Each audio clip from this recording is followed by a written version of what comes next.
Vous entrez maintenant dans La Poche Bleue, le podcast des deux chums Guillaume Latendresse et Maxime Lapierre.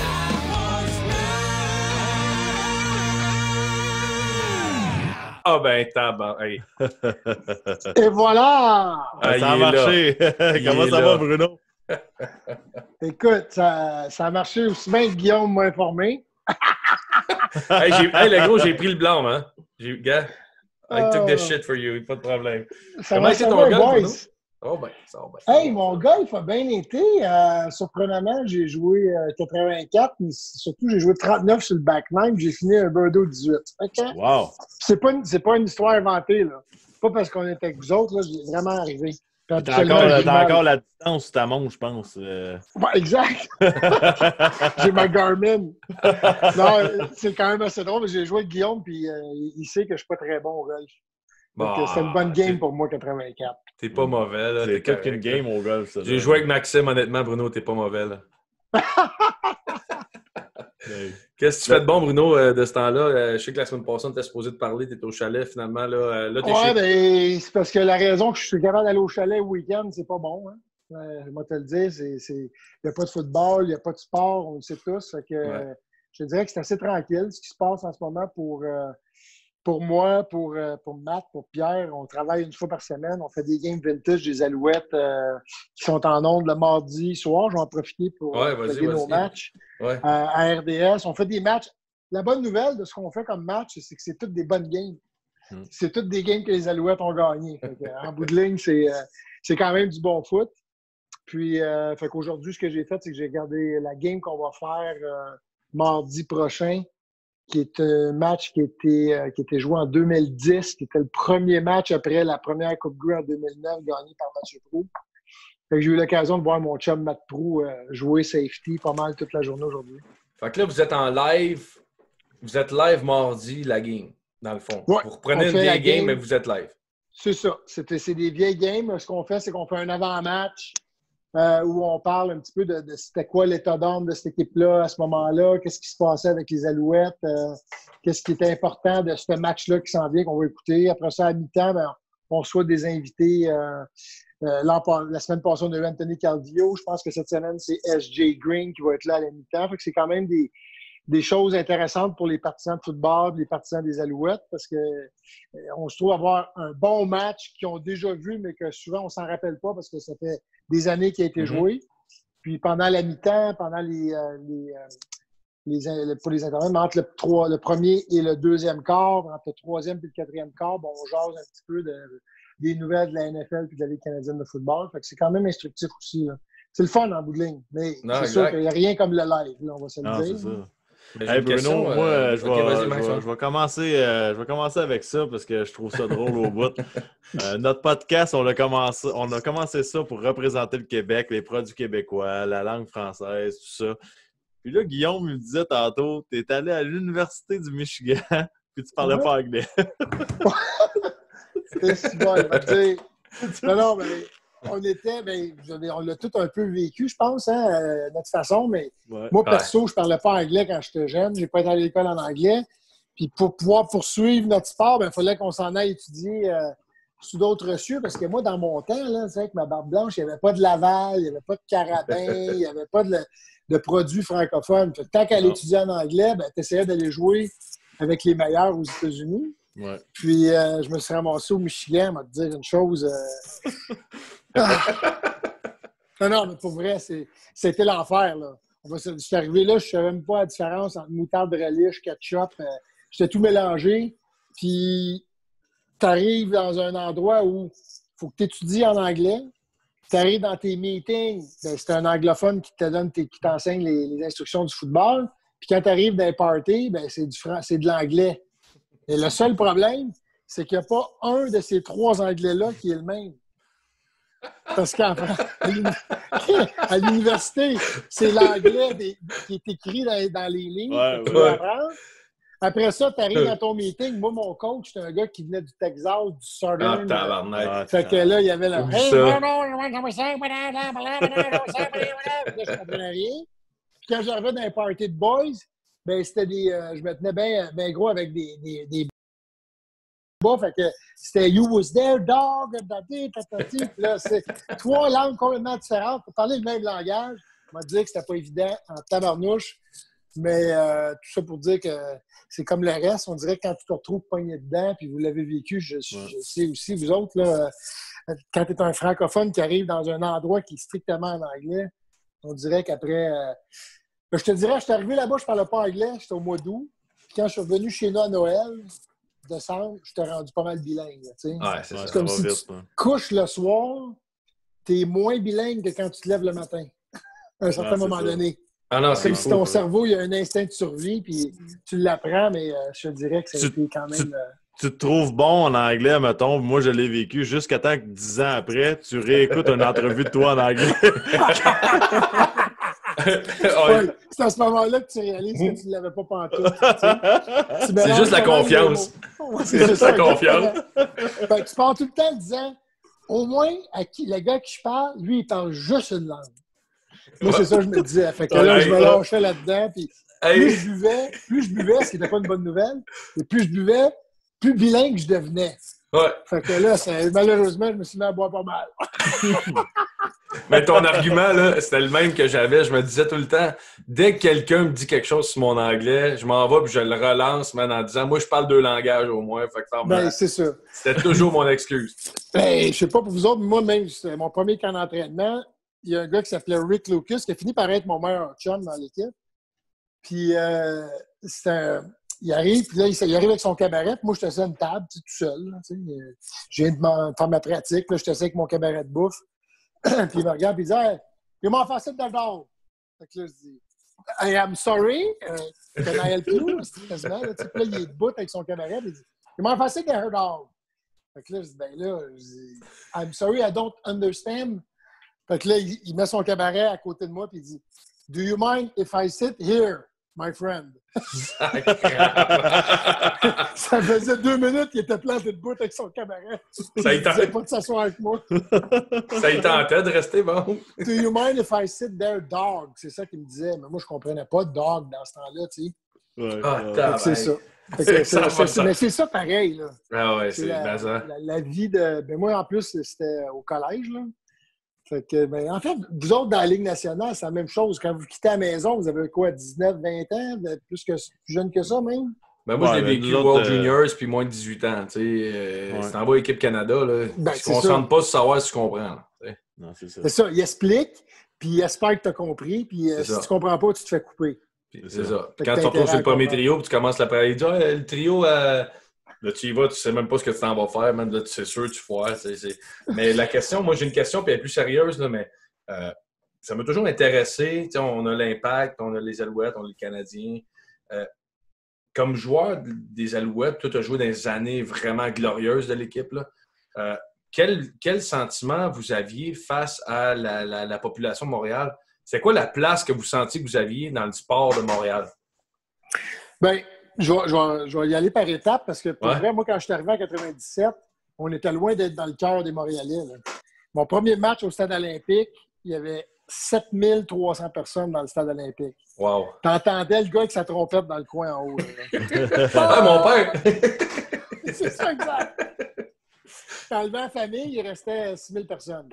Mais non, mais pour vrai, c'était quelque chose. Puis les gens, quand on leur disait qu'on jouait pour les Alouettes, mettons qu'on croisait du monde, ils disaient qu'est-ce que vous faites? Je joue pour les Alouettes de Montréal. Ah ouais, c'est quoi sur les Alouettes de Montréal? C'était rendu ça parce qu'il était parti depuis très longtemps. Et on est parti de ça à arriver au point où, en 2002, on a gagné la Coupe. Puis en 2003, est arrivé quelque chose de très, très important pour le fait que tu nous dis en ce moment qu'on est tombé sous la sellette de Montréal puis de tout le monde. En 2003, qu'est-ce qui est arrivé dans la Ligue nationale? Le lockout. Le lockout. Je le sais, c'est là que j'ai signé mon premier contrat. Ça, tu vas m'en rappeler toute ma vie. Fait que vas-y. Non, mais c'est malade, parce que nous autres, en 2003, il n'y a pas eu de saison de Ligue nationale de hockey. Fait que qu'est-ce que tu penses qui est arrivé avec les Régent Tremblay, avec les Bertrand Raymond qui n'avaient rien à faire? Ils sont venus se parquer dans le vestiaire des Alouettes puis ils nous ont couvert toute l'année. Fait que ça nous a, au niveau médiatique, donné une couverture incroyable qu'on n'aura plus jamais eu après. parce que les Canadiens n'étaient pas en action. Fait que, on a été du Québécois aussi, là. Oui, puis il y avait bien du Québécois. On venait de gagner la Coupe. Fait que, on était le talk of the town. Puis en plus, on a eu, entre guillemets, la chance qu'il n'y ait pas de Canadiens. Fait que pour nous autres, pour les Alouettes, ça a été sensationnel au niveau de l'exposure qu'ils ont eu à ce moment-là. Puis j'ai eu la chance de vivre ces moments-là. Fait que ça a complètement changé. En fait, on a eu un petit goût de ce que vous vivez à chaque année, vous autres, je te dirais. Non, mais c'est Bruno, on va revenir tantôt. Là, on va revenir à ça tantôt de vécu des beaux moments. Mais moi, je trouve ça plate un petit peu que ça. Je trouve qu'il y avait une belle tradition chez les Alouettes. Je trouve qu'on s'attachait à l'équipe. Je veux pas te lancer en dessous du bus, là. C'est pas ça pantoute, mais qu'est-ce qu'il faut faire pour ramener ça? Parce que la promotion, c'est beau, gagner, c'est beau, tout ça, mais moi, je trouve que j'aime ça. Dans la des Ontariens? Dans la des Ontariens, Max, c'est rien de mieux? Non, mais c'est une chose, mais moi, j'aimais ça dans le temps, entendre parler des Alouettes qui gagnaient, puis voir ça à RDS, et on avait une bonne équipe, puis c'était le fun, on s'attachait. Le hockey, c'est une chose. Oui, il y a le marché du Canadien de Montréal qui prend beaucoup de place, mais les Alouettes, c'était le fun aussi. C'était comme notre deuxième équipe, puis c'était débile de s'attacher à ça. On va se le dire, là, dans une ville aussi grosse, parce que c'est gros Montréal, c'est des millions et des millions de personnes. La plupart des villes grosses comme Montréal sont capables aux États-Unis de faire vivre 2-3 équipes. 4 équipes des fois. Majeures, même 4 équipes. On va parler de Boston, on va donner un exemple. Boston, là, ils n'ont pas de misère à faire vivre les Patriots, les Bruins, les Red Sox, les White Sox, puis on peut en nommer les Celtics. Fait que le White Sox, je me trompe. C'est Chicago, c'est rendu ailleurs. Attends, il faudrait que quelqu'un me mette sur le spot un peu. Là. Je vous teste, les boys. T'as 4 équipes. Fait que nous autres, que les Alouettes se mettent à perdre ou pas, normalement, je trouve qu'on devrait être capable de remplir un stade de 25 000 personnes. Peu importe. Puis autant pour l'Impact, puis le Canadien, il serait sold out pareil. Les équipes, les joueurs, les partisans devraient sortir un peu plus. La réalité, par contre, c'est que c'est pas le cas. Puis à Montréal, quand tu te mets à perdre puis t'es autre chose que le Canadien, bien, les stades, tranquillement, pas vite, se vident. Et là, moi, ce que j'ai trouvé intéressant, c'est que pour la première fois l'an passé, les boys, j'ai ressenti 2 choses. La première, les Alouettes se sont mis à gagner, mais ils ont surtout aussi eu des joueurs auxquels les partisans pouvaient s'identifier pour la première fois depuis longtemps. Des joueurs aimables. Les Alouettes sont devenus une équipe que t'aimes aimer. Ouais. Puis c'est comme ça, nous autres, qu'on était perçus. Les gens voulaient notre succès. Ils ne s'amusaient pas à chercher des histoires, comme souvent, malheureusement, dans la vie d'un joueur qui joue pour le Canadien. Autant que tu es suivi, autant que le monde cherche des bébites pour vous traîner dans la boîte des fois, puis c'est quasiment, tu regardes ça et tu te dis, c'est pas juste. Là. Nous autres, les Alouettes, les gens, en général, voulaient notre bien. Ils n'arrêtaient pas de nous dire c'est beau, puis ils ne cherchaient pas de bobos, tu sais. Et l'année passée, j'ai senti ça pour la première fois depuis, 7-8 ans du côté des Alouettes. C'est un petit peu revenu, c'est sur la bonne voie. Malheureusement, avec ce qui se passe là, cette saison, ça leur met des bâtons dans les roues. Ouais. Mais on a beaucoup de Québécois dans cette équipe-là. Puis les joueurs anglophones qui sont là, vedettes, comme Vernon Adams, William Stenbach qui est parti, mais c'est des gars que les gens veulent aimer, qui sont capables de s'identifier. Le coach aussi, là? Le coach était carré, là. Ah, ben, c'est exactement. Le coach, puis là, t'as bien raison. Là, t'as Danny, puis, tu sais, t'as André Bolduc qui est l'adjoint, l'entraîneur-chef. T'as l'entraîneur-chef, Carey Jones. T'as bien raison, j'aurais dû y penser, mais t'as tellement raison. Le head coach, les gars, ils regardent, ils ont le goût de leur tout le monde est de glace. Tu sais, dans les sports, tout le monde est de glace. Il est sur le bord, man. Puis là, comme un boxeur. De vibe, là. On dirait qu'il... Tu sais, on dirait que c'est comme dans Rocky quand il tombait ou Hulk Hogan. Puis là, la foule criait. Là, il était comme donnez-moi semblé, il se relevait. Puis là, honnêtement, Guillaume, il a montré son côté humain. C'est pour ça que les gens se sont attachés à lui puis à l'équipe après, je pense. T'sais, ils ont vu que ce gars-là, il était là pour tout donner aux Alouettes. Puis moi, de l'extérieur, là, parce que Bruno, je ne sais pas si tu sais, mais moi, à cette heure, je vis à Berlin, mais de l'extérieur, c'est lui qui a comme ramené comme j'ai dit, le côté humain, mais l'attachement aux Alouettes en montrant « Moi, je vais donner n'importe quoi pour l'organisation. That's it, that's all. » Puis ce qui est le plus drôle, c'est qu'il est arrivé, lui et Vernon Adams, le corps arrière, l'entraîneur-chef, c'est 2 qui n'étaient pas les premiers choix de cette organisation-là. C'est bizarre à dire, mais on voulait des têtes d'affiche. parce que là, ce que je veux dire, c'est que l'entraîneur-chef, c'était Sherman. Ouais, t'as raison, c'était une tête d'affiche. Puis l'autre corps arrière, c'était Pipkin. C'était ça les choix de l'organisation. Puis vu qu'eux autres, ils ont foiré, ils ont donné le titre d'entraîneur-chef par la bande, sans avoir le choix, par obligation, à Carey Jones, qui lui a nommé Vernon Adams son corps arrière, puis c'est rendu que c'est eux autres qui nous font gagner. Fait que des fois, tu vois que puis je peux le dire maintenant parce que l'ancienne organisation sont partis. Là. Il n'y a plus personne qui est encore là. Ils étaient dans le champ. Là. Ils étaient dans le champ avec leur choix de Sherman et de leur corps arrière. Parce que les deux gars qui sont là puis ils me font gagner, ils les avaient dans leur organisation, ils ne les avaient pas pressentis pour avoir les postes qu'ils ont aujourd'hui. Puis Simon, sors-moi l'image, parce que moi, cette image-là, quand, tu sais, tantôt on parlait à Marc Denis, puis tu sais, l'image de Mathieu puis toi, là, que vous festoyez après un toucher ou peu importe. Cheering in the press box, Guillaume. Exact. On n'est pas supposé faire ça, mais Simon, sors là, je veux qu'on la montre aux gens, on l'a mis en ouverture, mais ça, tu sais, on parlait à Marc Denis tantôt, puis on essaie de se détacher de l'émotion. Tu sais, Marc, il a joué un match pour le Canadien. Toi, tu as joué avec les Alouettes, tu as gagné avec les Alouettes. Tu sais, il y a ça, là. On n'est pas capable quand même de garder le côté outside. Tu sais, on veut qu'il performe, on veut qu'il gagne. C'est quoi, ça te ramène quoi, ces émotions-là? Tu sais, Chris, c'est hâte, là. T'es en train de faire un show à RDS, puis vous êtes les deux pompés à vous claquer dans le chest, là. C'est hâte, là. Tu sais quoi? Ça fait... c'est l'effet opposé de ce qu'ils nous ont fait vivre les années d'avant. Parce que quand tu as le CH pour vous autres, ou le Alouette tatoué sur le cœur, mais quand ils se mettent à faire des conneries, puis à jouer mal, puis à prendre des mauvaises décisions, puis qu'ils perdent, puis qu'ils ont l'air des tatas, bien, dis-toi qu'on vivait la même genre de frustration, puis la même genre d'émotion négative, là, hors d'onde, qu'on n'a jamais montré en onde, parce qu'on ne peut pas le montrer, que là, on vivait dans un moment d'euphorie. On était tellement contents d'être finalement sortis de notre torpeur, d'être obligés d'analyser des défaites, d'analyser des mauvaises décisions de l'organisation, que quand ils se sont mis à gagner, là, l'année passée, on capotait. C'est pas compliqué, parce qu'ils ont changé notre job. Ouais, je vois la vidéo comme ça, puis si je suis propriétaire, ça n'arrivera pas, mais je te donne tout de suite une job dans le management, parce que si je pense que c'est ça. Non, mais sérieux, c'est ça qu'ils ont besoin, que ce soit le Canadien ou les Alouettes, c'est de l'émotion, du monde, que c'est important pour eux, leur organisation. Tu l'as vu tout de suite que c'était pas fake. T'aimes ton équipe, t'aimes les Alouettes, t'es prêt à aller à la guerre pour eux autres, même quand t'es plus dans l'équipe. Puis moi, cette vidéo, ça vient me chercher, puis ça m'amène aux mêmes discussions qu'on a, moi et Guillaume, tout le temps, que de ramener des anciens qui ont gagné la Coupe Stanley avec le Canadien. T'as gagné avec les Alouettes. Ça te tente-tu un moment donné d'aller dans le management? Je te dirais qu'en ce moment, on est tellement choyé de l'affaire. Puis Guillaume est le premier qui peut le dire. Là. On est chanceux de faire la job qu'on fait à RDS. Ouais. Moi, c'est pas grand-chose qui pourrait me rendre plus heureux que d'avoir la chance de décrire, d'analyser, de parler aux partisans. Moi, c'est ce qui m'allume le plus. Ouais. Une job de management pour les Alouettes.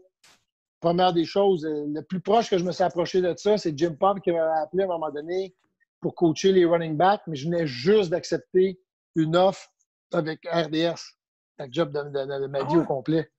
Ouais, puis j'ai dit, garde, tu m'appelles juste au moment où je suis obligé de te dire non. J'ai dit, moi, je viens d'avoir la job rêvée, là. Puis il m'a dit tout de suite, il dit, Bruno, il dit, je te comprends tellement. Parce qu'il dit, tu sais, en bout de ligne, il dit, ce qui arrive, c'est que là, c'est comme un cadeau empoisonné que je pourrais te faire. Parce que je te donnerais une job de coach avec les Alouettes, puis là, si ça se met à aller mal, dans 2 ans, t'es parti. Puis ta job RDS, ben, elle n'est plus là, tu sais. Parce que RDS, c'est une belle équipe aussi, là. Ça fait longtemps qu'ils sont là. Puis... Ouais, puis on est bien équipés, là. Avec Verge, avec Matt, avec David, avec David. Toute l'équipe. Moi, je fais gagner des scènes avec Dave. Toi, en plus, ouais. Méchant moron, il est drôle. Tu l'aimes bien. Ah oui, je l'aime, mon gros Dave. Vous ridez ensemble vers la Rive-Sud aussi, des fois. Ça arrive. Ça arrive. Ça fait partie des anecdotes post-show qu'on appelle. Oui, exactement. Il est tellement drôle, lui. Il y a un côté tellement corporate en ondes, puis que quand la lumière s'éteint, là, il est complètement différent. Il est tellement... Moi, j'aime ça. Mais on a parlé, vous autres avez été, oui, les Québécois, vous avez été là. Je pense que le ownership t'a aimé dans vos années. Il y avait la faveur du public. Vous avez eu Calvillo, Cahoon. Vous avez eu des vedettes. Mais je pense qu'un gars qui a marqué le Québec pour les Alouettes, c'est Don Matthews. C'était quoi la force? C'était quoi cette personne-là, Don Matthews? Don, c'était... il y avait le don de créer dans une atmosphère, dans une équipe qui faisait nous contre le reste du monde. Ça, c'est la première chose. Il y avait aussi le don de mettre sur pied des équipes ultra confiantes. Ultra confiantes. Il y avait même eu un article à un moment donné, après la Coupe Grey 2002. C'était le Toronto Post ou quelque chose de même qui avait écrit. C'est un gars qui avait fait une recherche, un chroniqueur connu, qui avait comparé les Alouettes de 2002 de Don Matthews aux Canadiens qui ont gagné la Coupe dans le temps de Chris Chelios. 86. Puis de Corson. Tu sais, moi, je comprends le genre un peu. 86-93. Des gars qui sont ultra confiants. Don Matthews nous traitait comme des hommes. Il nous disait, regarde, moi, là, ce que tu fais le soir, ça me dérange pas. Quand tu arrives, puis tu traverses la ligne blanche, tu me donnes ton meilleur football. Ouais. Il nous tenait responsables de nos actions sur le terrain. Puis par la force des choses, il disait, regarde, moi, peu importe ce que tu fais le soir, peu importe à quelle heure tu traînes, je ne te mettrai jamais de curfew, je vous dirai jamais comment gérer vos vies, mais si vous arrivez entre les deux lignes blanches et vous ne me donnez pas du bon foot, your ass is going to be gone. Tu sais? Next man up. Ouais. Fait que c'était un peu ça. Don, sa force, c'était ça. Sa force, c'était de mettre des équipes sur pied qui étaient soudées, très serrées, parce qu'il nous donnait beaucoup de liberté pour s'unir hors de la glace, hors du terrain. Excuse-moi, je parle de 2 joueurs de hockey. Puis après ça, qui nous rendait très, très responsables sur le terrain. Fait que tu voulais pas décevoir Don. Tu voulais jouer pour Don. Puis moi, je te dirais que c'est la grande force de ce bonhomme-là qui nous a quittés aujourd'hui, mais qui a été de loin pour moi le coach le plus impressionnant que j'ai jamais eu. Puis il faisait rien. En plus, il faut le dire, c'était un fin stratège aussi. Là. C'était un gars qui connaissait les trois facettes de jeu. Unité spéciale, attaque, défense. Il était capable de tout coacher. Il connaissait tous les cahiers de jeu de tous ses coordonnateurs. Wow. Il était bien spécial, le Don. C'est un gars qui en mangeait du football. Puis, c'est pas pour rien que quand il est arrivé, on a passé d'une équipe qui venait de perdre 9 matchs consécutifs avec Rod Ross. Ça, on pourrait s'en parler. Rod Ross, c'était tout l'opposé de lui. Là. Mais on a passé d'avoir perdu nos 9 dernières games de la saison. Ils ont changé 50% de l'équipe. On est arrivé en 2002. Puis il nous a regardé. Puis il a dit, boys, il dit, là, l'équipe qu'on a là, il dit, on a le talent pour gagner la Coupe. Puis il dit, on s'en va à la Coupe. Puis, tu sais, il parlait à 50% de gars qui venaient de perdre 9 matchs d'affilée, incluant moi. Puis on le croyait. Ah ouais? On le croyait. On le croyait comme ça n'avait pas de bon sens parce qu'on sentait le feeling qu'il avait créé dans cette équipe-là. Tu sais, puis tout ce qu'il disait, il dit, regarde, vous allez avoir chacun votre mission. Puis il disait, ta mission à toi, c'est pas la même mission que l'autre. Puis si tu essaies de faire la mission de l'autre ou tu t'es mêlé de la mission de l'autre, bien là, ça ne marchera plus. Oui, vous êtes tous fait. Vous vous sentiez important dans vos rôles dans l'organisation. Oui, dans ton rôle. Puis moi, j'avais un rôle qui était beaucoup plus important la saison d'avant, puis beaucoup moins en début de saison en 2002. Mais il m'a pris dans un meeting qui m'a fait comprendre que mon rôle, c'était pour être le rôle le plus important si je le faisais bien. Puis il a eu vraiment raison parce qu'en bout de ligne, on a gagné la Coupe. Puis cette année-là, j'ai connu ma meilleure saison à vie. Wow. Mais c'est drôle parce que moi, je trouve les Alouettes, tu sais, vous avez une fanbase âgée. C'est une équipe qui a un fanbase âgé. Puis moi, les Alouettes, pourquoi? Puis j'ai commencé à écouter les Alouettes dans vos années parce que mon grand-père écoutait ça, puis il était passionné de ça, puis il me faisait écouter, puis Calvillo, puis Cahoon, puis les Québécois, La Pointe, Prou, ces gars-là. C'était débile dans ce temps-là. Ah ouais, puis Étienne Boulay aussi qui était avec vous autres, puis on dirait que j'ai comme créé un sentiment d'appartenance envers cette équipe-là qu'on a perdu aujourd'hui, puis je trouve ça plate, puis vous avez gagné des championnats, puis vous avez eu une gang. Moi, j'imagine même pas, tu sais, j'étais avec Max, on fait le show, puis j'imagine même pas c'est quoi gagner une coupe entre Québécois. C'était quoi pour les joueurs du Québec gagner ce coupe-là? C'était fou, là, pour de vrai. En plus, les Alouettes avaient été partis depuis 20 ans. Il n'y avait pas eu de victoire de championnat du Canadien depuis 93 à ce moment-là, si je ne me trompe pas. Ouais. Là, on était en 2002. Ça faisait 10 ans que les Montréalais n'avaient pas célébré. Puis nous autres, on était une méchante gang de Québécois. Là. Fortin, Lapointe, Gérard. Les deux Gérard. Là, pas les deux Gérard. Il y avait un Gérard, il y avait moi, il y avait... écoute, c'était fou, là, on va te le dire. C'était tellement fou qu'on a brisé la Coupe Grey. Ah oui? Ah oui, vous l'avez brisé? Oui, ils nous ont donné la Coupe Grey. Il n'aurait pas dû. Il n'aurait pas dû nous donner la Coupe Grey. Là, faut que tu ailles plus loin que ça. Là. Hein? Faut que tu ailles plus loin que ça. Là. Ben, écoute, parce que le problème, c'est que dans ce temps-là, ils n'avaient pas compris qu'il fallait qu'ils mettent un gardien de la Coupe Grey. Okay. Tu sais, puis c'était notre vieille relique. C'est pas comme la Coupe Stanley qui est toute reluisante. Là, aujourd'hui, on fait une nouvelle Coupe Grey parce qu'il était tanné qu'elle soit tout le temps brisée. Ils nous donnaient ça dans un sac de hockey, là. Une poche de hockey. Oh, une poche bleue, comme votre show. Il donne la Coupe Grey d'une poche bleue. J'aime ça dans puis, Bruno là pour 48 heures. Après ça, Lapointe là pour 48 heures. Après ça, Gérard là pour 48 heures. Fortin 48 heures. Mais finalement, la Coupe Grey est là pour une semaine. Tu sauras que tu passes la Coupe Grey pour une semaine à des francophones. Si tu oublies ça, c'est sûr qu'elle casse. Okay, j'essaie de tu dis ça, là, puis j'essaie de m'imaginer gagner la Coupe Stanley avec Guillaume. Là, il n'aurait jamais arrivé à la Coupe Stanley. Mais c'est drôle parce que l'autre fois, Patrice Brisebois, il nous disait la Coupe Stanley en dessous, il y a un morceau de bois par-dessus la coupe, elle était ouverte. On l'a pitché dans la piscine, elle a ouvert, puis il y avait des noms écrits dedans la Coupe Stanley. Tous ceux qui l'ont cassé. Ouais. Il y a du monde qui l'ont cassé avant et qui ont écrit leur nom, puis ils ont remis l'affaire. Puis le gardien surveillait. Le gardien surveillait pour que les gars l'ouvrent. Ah non, c'est hot. Fait que là, vous l'avez brisé. Fait que là, c'est quoi le party qui l'a brisé? Dans ta semaine, c'est le mercredi? À poche bleue, on veut des détails, Bruno. C'est parce que ça a commencé...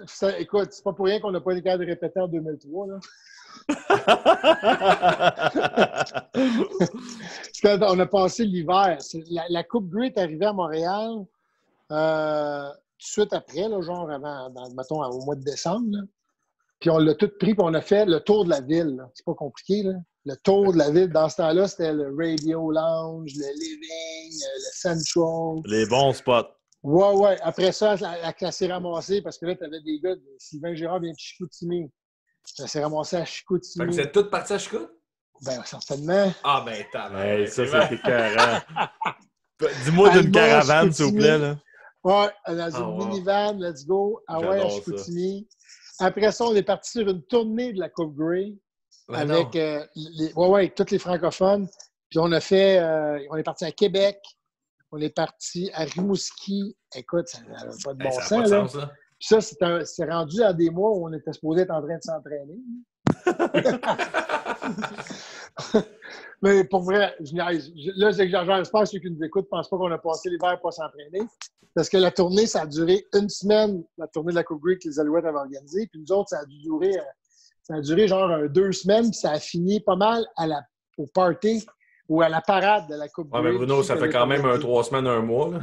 Là. Non, c'était solide, là. C'était solide, là. Non, mais à un moment donné, il fallait que tu skippes des parties parce qu'il fallait dormir. Là. Ça n'avait pas de maudit bon sens. Là. C'était... il y avait le Buono Noté aussi, je viens de remarquer. Oui, Buono Noté. Toute la rue Saint-Laurent, dans ce temps-là, ça roulait. En fait, on a descendu la rue, là, tu sais. Ouais, c'est ça. Puis après ça, ça s'est parti. Tu veux-tu que je t'ai nomme dans l'ordre avec leur code postal? Je sais que t'es connais bien, Max. J'ai déjà croisé une couple de fois. Tu t'es rendu trop vieux pour sortir, puis je t'ai vu. mais on parlait tantôt d'Anthony Calvillo, André Bolduc. Puis tu m'as parlé cette semaine d'une histoire que je trouve écœurante parce que nous autres aussi, là, on est des joueurs de cartes. Là. Puis quand tu as perdu l'équivalent de ton paycheck en jouant in between, ça me fait. Ça c'est important. À Washington, c'est arrivé, nous autres. Je ne sais pas si tu t'en souviens, Max, avec le Dandy puis Plucky. Et Christ, je ne sais pas si t'as rendu à combien le flip. Là.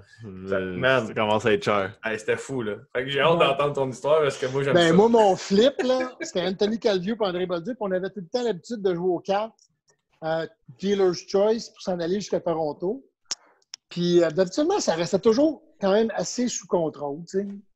Puis, Anthony, puis moi, à un moment donné, puis André, on se met, puis là, le game de between, que tu sais, tu fais toujours le poteau. Le stick poteau. Le stick de poteau. Là. Fait que là, évidemment, le bill, il monte. Puis là, à un moment donné, je pogne direct les cartes. Je pense que je pogne une dame peu un 2. Puis là, je dis, écoute, je dis, fantastique. Bruno, juste pour que les gens comprennent, c'est que tu choisis que la carte qui va sortir la prochaine soit entre les deux cartes qui sont ouvertes. Donc, en ce moment, il y avait un 2 puis une dame. Tu sais, les chances, c'est que tu aies un 3, 4, 5, 6, 7. T'as des bonnes chances. J'avais des chances assez. J'ai mal au cœur, Bruno. J'ai mal au cœur, Bruno. Arrive le frickin' poteau. Fait que là, c'était rendu que je devais l'équivalent de mon chèque de paye. C'était pas mon chèque de paye, mais pour moi, c'était mon chèque de paye. Comprends-tu? Ouais. Puis là, je devais ça dans le pot. Puis c'était plus à moi de jouer. Fait que là, on roulait, puis là, j'étais blanc comme un drone. On n'était pas encore rendu à jouer à la game, puis il fallait que je revienne pour dire à ma blonde, ben le chèque de paye, je ne l'ai plus, je l'ai perdu. La mère de mes enfants dans ce temps-là. Ça n'a pas été si le fun. Ça n'a pas été si le fun. Non, c'était pas le fun pantoute. Et là, arrive le moment où Anthony, qui doit faire à ce moment-là 7 fois mon salaire, pogne un roi, puis un 2, ou quelque chose de même, je ne me rappelle plus, puis il dit potes, puis il gagne.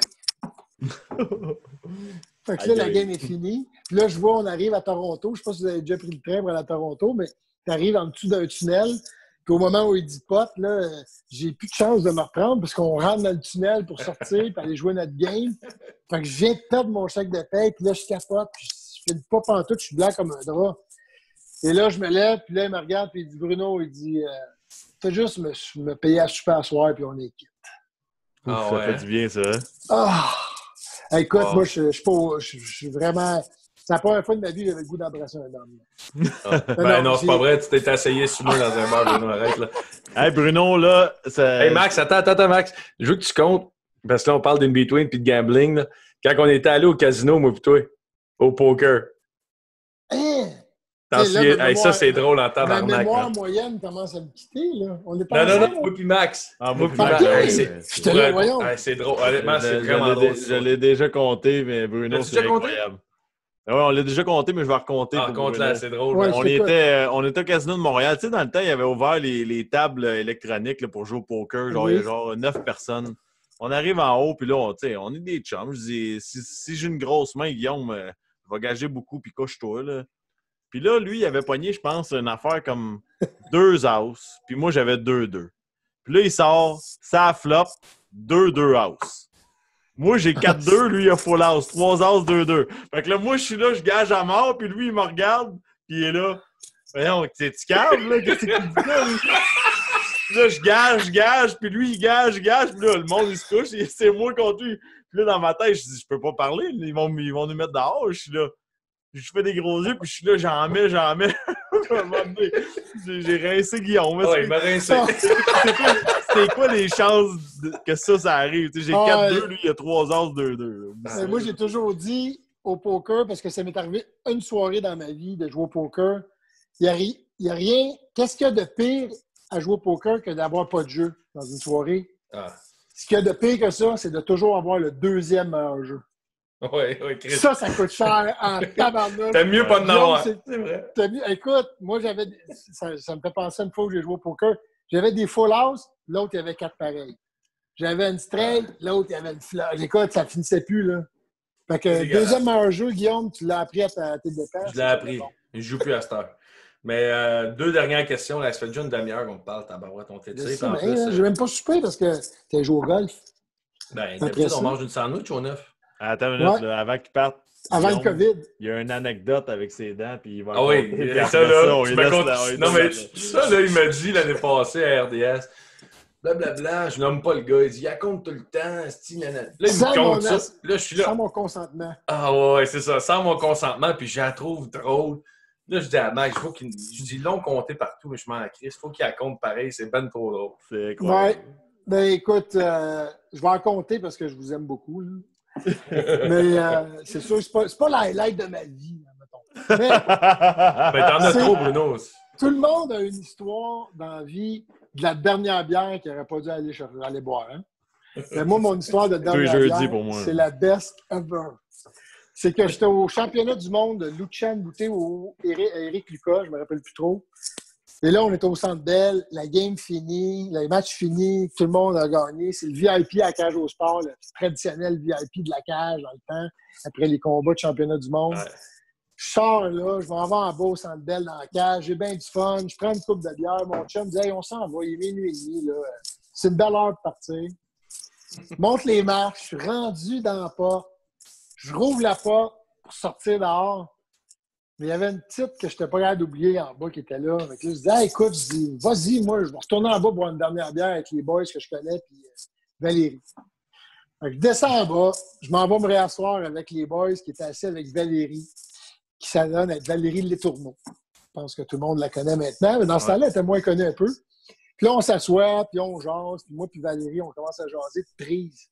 Puis là, je dis, ouais, mais c'est pour ça qu'il y a des catégories de poids, puis des patentes, puis des ci, puis des ça, puis c'est pour ça que, tu sais, genre, toi, quand tu te bats, tu peux pas te battre contre une fille qui est 4 fois plus grosse que toi. Je dis, comme, mettons, on pourrait pas se battre un contre l'autre, c'est pas comme tu pourrais me faire une prise, là, tu sais. Puis là, je niaise avec elle. Puis là, elle dit, en tout cas, ça a toujours été mon rêve d'essayer. Fait que là, je dis, ben, crème, ah ouais, essaye-toi, là. Fait que là, elle s'installe en arrière de moi. Moi, je suis assis sur du stool à la cage au sport. Là, une petite idée, là, les stools en bois, là, tout le monde les connaît de la cage au sport. Là. Puis là, je suis à côté, puis là, je la laisse s'installer en arrière de moi. Puis j'essaie de l'empêcher de me faire une prise du sommeil, comme un épée. T'sais. Fait que là, je suis là, je me débat, on rit, elle essaie de me faire une prise. Mais là, elle est quand même assez sec, la petite. Là, fait qu'elle est capable. Là. Puis à un moment donné, la dernière fois, je me rappelle, le doigt passe entre mon os ici de ma joue puis mon cou. Puis là, si je sens son doigt rentrer là, puis là, le reste, c'est de l'histoire. Je tombe un peu fatigué. Et là, je me réveille. Là, c'est plus de son, plus d'image, Max, je te jure. Là, je suis sans connaissance. Je suis parti, moi. Puis là, je me réveille, puis là, je suis couché. Puis là, ben, je sais pas que je me réveille, en fait. Je sais même pas que je suis un humain rendu là. Je viens de tomber sans connaissance, tu comprends? Puis là, ça recommence à me dire, OK, c'est où je suis qui, je suis quoi, je suis où? OK, je suis un humain, j'habite sur la Terre. OK, ouais, c'est vrai. Moi, je disais Montréal, il y a un championnat du monde. Ah ouais, puis du sommeil, là, ça me revient tout. Là, je recommence à entendre des bruits, puis revenir à moi. Puis là, je dis, OK, une prise du sommeil, ça a marché, tabarnouche. Puis là, je me relève. Pendant que je me relève, il y a quelqu'un qui me lève. Puis pendant ce temps-là, je vous jure, ben, je vais le dire à tout le monde qui m'écoute, puis là, ils vont rire. Là, je me passe la langue sur les dents, puis j'ai des morceaux de molaire, esprit, qui me tombent dans du jus, qui est maintenant mon sang. Puis là, je réalise que, tabarnouche, la prise de sommeil, non seulement elle a marché, je suis tombé en pleine face sur le bois franc. Hey, en pleine face, sans mettre mes mains. Puis Valérie, elle pensait que ça n'avait pas marché, fait qu'elle m'a lâché. Timber, man, comme un tronc d'arbre, ça a fait... La face, le menton, les dents m'ont éclaté. Je me suis cassé la gueule au complet. Fait que je peux dire aujourd'hui, le pire, c'est une histoire. La prise du sommeil, ça marche. C'est jamais une bonne idée de redescendre prendre une dernière bière, surtout pas pour motiver une fille à te faire une prise du sommeil pendant que tu es assis sur un stool debout au cage au sport. Parce que, tu sais, à cage au sport, Max, il y a les pieds qui pognent dans le stool, il y a le petit rebord sur le banc. Fait que c'est ça. Moi, la première affaire que tu fais à terre, là, j'ai encore une cicatrice pour le prouver, c'est mon menton ici. Et man, elle devait se sentir mal, hein? Ah, ouais. Non, quand on s'est revus après, elle était rouge comme une tomate. Elle dit, je m'excuse tellement. Je pensais que ça n'avait pas marché parce que tu as ri. Tu sais, moi, quand elle m'a endormi, j'ai fait comme un épée. J'étais sans connaissance. Fait que, elle m'a eu solide. Là, je me suis ramassé. Je vais juste terminer parce que là, c'est encore plus drôle. Après cette histoire-là, vite, on a tout le temps?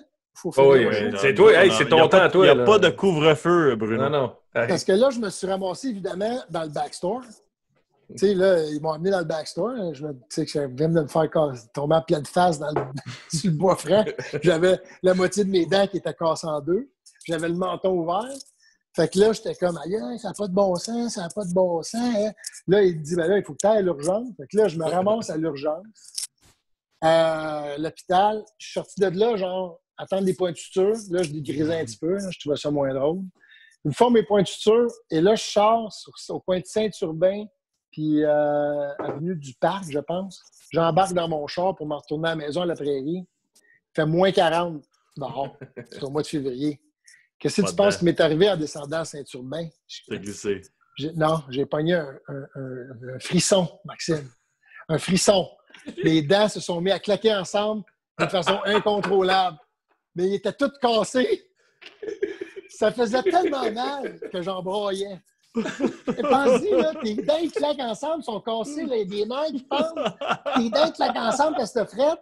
c'est le cauchemar de ta vie. Ça n'avait pas de bon sens. Écoute, une histoire d'horreur. D'horreur. Puis le lendemain matin, quand je me suis réveillé, là, la gueule, là, c'était comme... Là, j'avais le numéro de mon dentiste, comme par miracle. Fait que j'appelle mon dentiste. Puis quand il a répondu, sur son cellulaire, je ne revenais pas qu'il réponde un dimanche. T'essaieras de rejoindre ton dentiste un dimanche. Parce que là, j'avais tellement mal. Puis là, quand il a répondu, je suis venu émotif. En plus d'être déjà la gueule enflée. Fait que il a répondu oui, allô. Puis là, je suis venu émotif. Puis je lui ai dit Puis là, il pensait qu'il se faisait niaiser. Il a raccroché.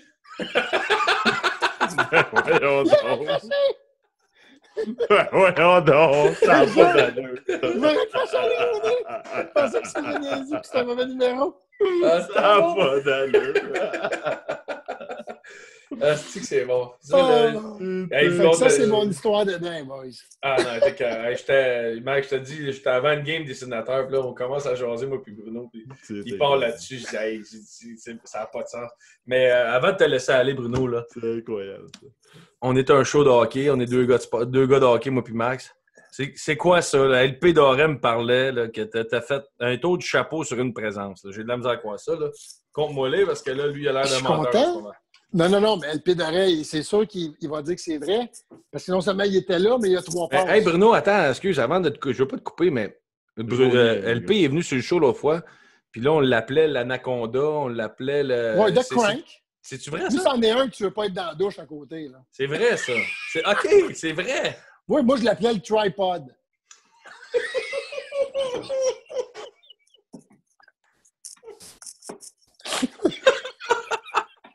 OK, parce que là, tu sais, nous autres, on commence à parce le connaître. Parce que, tu sais, faut que le monde qui nous écoute comprenne, il y a des jambes très courtes. Fait que c'est un tripod, là. Lui, il a carrément 3 jambes. Ah non, mais... OK, c'est bon. Non, mais c'était juste une question que j'avais, parce qu'une fois, il est venu. Parce qu'on fait de la poche bleue, puis à un moment donné, on coupe, on va à la poche bleue foncée. Mais là, lui, à un moment donné, là, il faut qu'il vous conte son histoire. Il l'a compté l'autre fois. À l'hôtel, quand il s'est... Il l'a compté l'autre fois. Ah, ça, là! Saskatchewan, je pense. Quand il s'est retrouvé tout nu dans le corridor. Tout nu dans l'hôtel, ouais. Il l'a compté l'autre fois. C'est pour ça que le monde écrivait l'anaconda bleu. Oui. C'est drôle, mais c'est vrai, écoute, pour de vrai, là, 2 gars de hockey, vous me direz si vous avez déjà fait ça, vous autres. J'ai rentré sur un chiffre, puis par le temps que je sorte de mon chiffre, j'avais scoré 3 buts. Puis c'est vrai. Non, ça c'est pas. Premier face-off, il me fait une passe sur le bord du net. Il y en a eu une coupe de facile, il faut se le dire. Je n'étais pas en train de jouer une game dans la Ligue nationale. On jouait une game de charité contre du monde qui était correct, mettons. Mais quand même, score à gauche du goaler, direct dans le net. On s'en retourne au face-off. Il gagne le face-off. Il coupe en avant du goaler. Il me fait une passe en arrière. Top net du côté du bâton. 2e but. Là, je suis comme tabarnouche, ça va bien, mon affaire.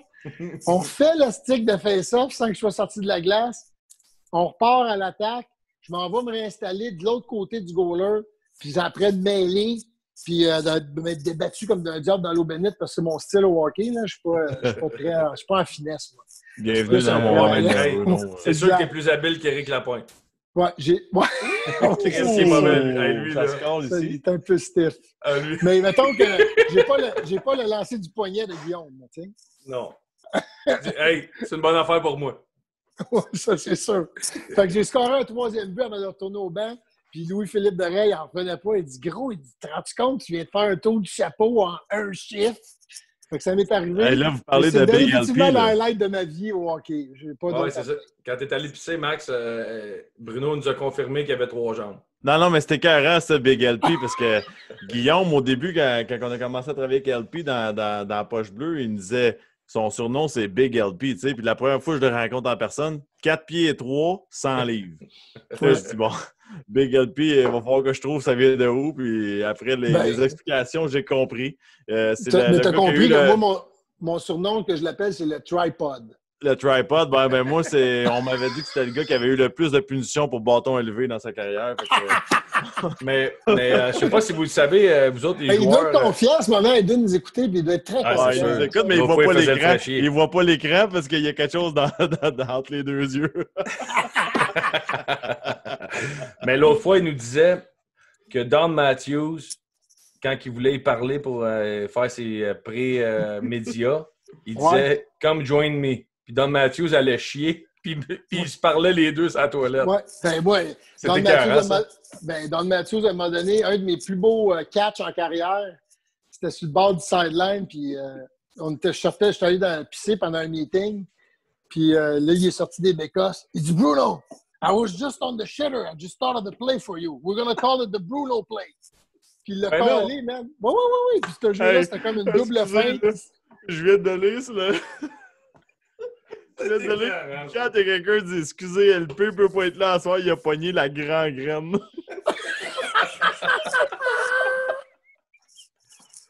Ah, sac.